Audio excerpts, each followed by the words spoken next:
Hello everyone, I want to remind you that I need some TLC from you. Touch the subscribe button, like the video, and comment. Thank you. I want to continue from where we discussed the judiciary and the story of O.J. Simpson. The story of O.J. Simpson was the famous running back turned movie star who was accused of killing his ex, Nicole Brown, and her friend Goldman. We mentioned that he had a dream team of attorneys. They had a consultant, Alan Dershowitz from Harvard.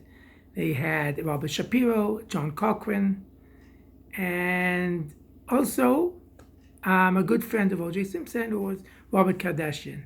That is the father of Kim, Khloe, Courtney, and Rob Jr., the first husband of Kris Jenner, who later married Bruce Jenner, the father of Kylie and Kendall, who later transgendered to be their mother.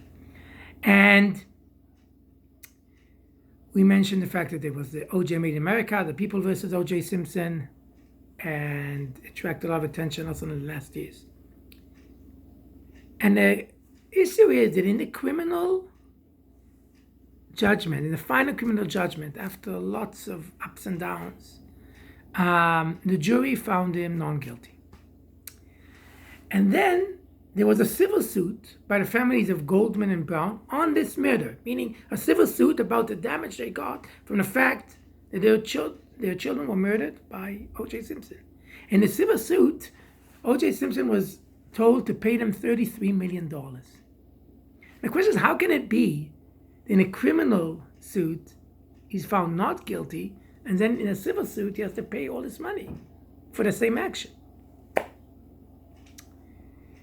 He didn't actually pay the money. He paid about $500,000. He moved later to Florida in order that they won't be able to take his assets away. But the point is, well, first of all, some ask, well, did he do it? I'm not going to here decide if he did it. But he did write a book describing exactly how it was done, if he had done it. He called the book If I Did It. He was sued again by the Goldman family. They got the rights to the book. And in their edition, if is in tiny little letters, and mostly the book looks as if it said, I did it.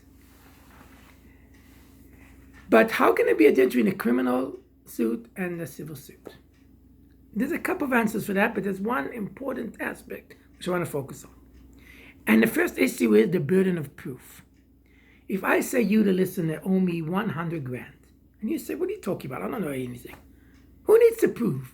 The onus, the burden of proof is on me or on you? And the answer is that it's on me. Because you already hold the money. You have possession of the money, and I'm trying to take it away from you.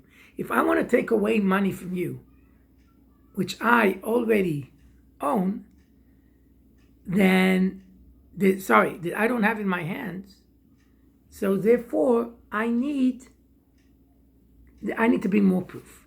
So if the judge is convinced, she's not sitting with a calculator, but if in her mind she thinks I'm 50% correct and you're 50% correct, I'm going to get zero. I won't get any money because I haven't brought a burden of proof above you, okay? This is a balance that we keep. There's different names in legal law. I may put it in the heading. I'm not going to go into it now. But if the judge is convinced 51%, 52% that I'm correct, I'm a little bit more correct than you, I'll probably get money. Perhaps not the whole $100,000, maybe only $1,000, $2,000. But I will get some dollars because I added more proof. And if, for instance, she's convinced 80% that I'm correct, perhaps I'll get the whole $100,000. Okay? That is all true in a civil suit. Now let's move to a criminal law. And let's say I'm the judge. Let's talk about countries at the moment that don't have jury, okay?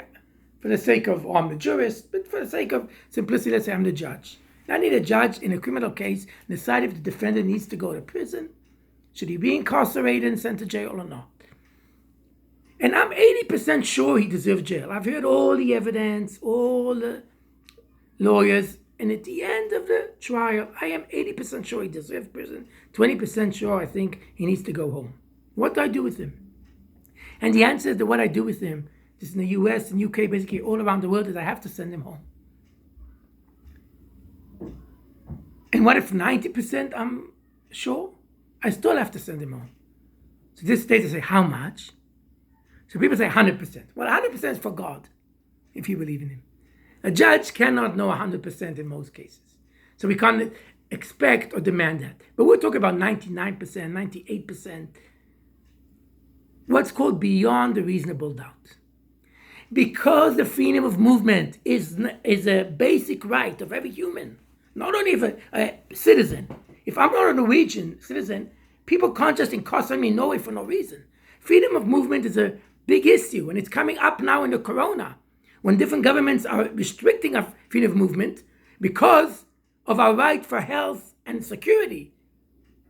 But people are saying, well, let's be careful, because yes, health and security and peace are very important, but so is freedom of movement. And there is a discussion, how far can a government take this? But because freedom of movement is such an important right, so one, it can only be taken by a state, meaning no civil suit can incarcerate anyone. And two, it's not enough to have 51, 52, even 80% sure that someone needs to be in jail. We really need beyond a reasonable doubt. And therefore, O.J. Simpson, in a criminal suit, there was not beyond a reasonable doubt, so they set him free. The jurors didn't feel that the prosecution gave enough evidence to make it beyond a reasonable doubt. There couldn't be someone else did it. And whoever watches O.J. Made in America also gets the impression the prosecution made mistakes. There was a glove that didn't fit so well, or at least looked like it didn't fit so well. There was bringing one of the main witnesses, was a cop that apparently had dabbled in big issues with racism, and even said, I'm going to frame African Americans. He didn't use that term. So, therefore, they set him free. There wasn't a reasonable doubt. But then in the civil suit, the families of Brown and Goldman don't have to show beyond a reasonable doubt to demand money, and even a lot of money, for these murders. So that is the story of O.J. Simpson. And now I want to go to one more story, and with that I'll end. We'll move to something else. There is a story of an attorney who was, he had a client who was accused of murder. And he's getting to the end of the trial. All the evidence against him, all the witnesses against him. He's about to lose. His client is about to get life imprisonment.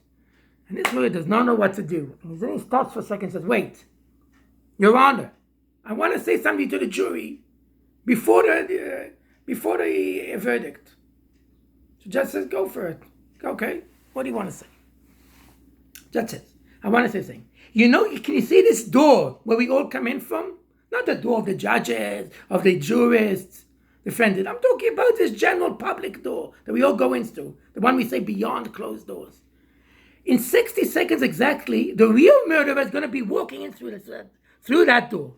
You guys forget my client who you blame for murder. I'm telling you that in 1 minute, the real murderer is going to be walking in with his own feet through that public door.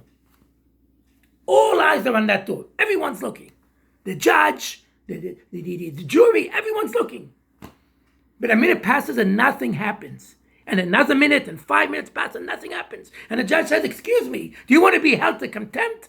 What are you doing here? And then the attorney says, Your Honor, you guys all looked at the door to see if the real murderer was walking from there. That means you have a doubt. You have a question if my client is guilty. If there's a question, there's no question. When there's doubt, there is no doubt. We have to have beyond a reasonable doubt. You must acquit him. Everyone's quiet in the court. And then the prosecutor stands up and says, she says this, yes, you're right. Everyone were looking at the door to see what happened. Besides one. There's one person who was not looking at the door. You know who? Do you know whom? Your client. Your client knew he was the murderer. He does nothing for him to look at the door for the true murderer to walk in. Now, is this a true story? No, it's an urban legend. But the idea of reasonable doubt is a real thing, which we discussed, and next time we'll go to something else. Thank you very much for listening. I want to remind you, please, I'm TLC, touch the subscribe button, like my video, and comment. Thank you very much. See you next time.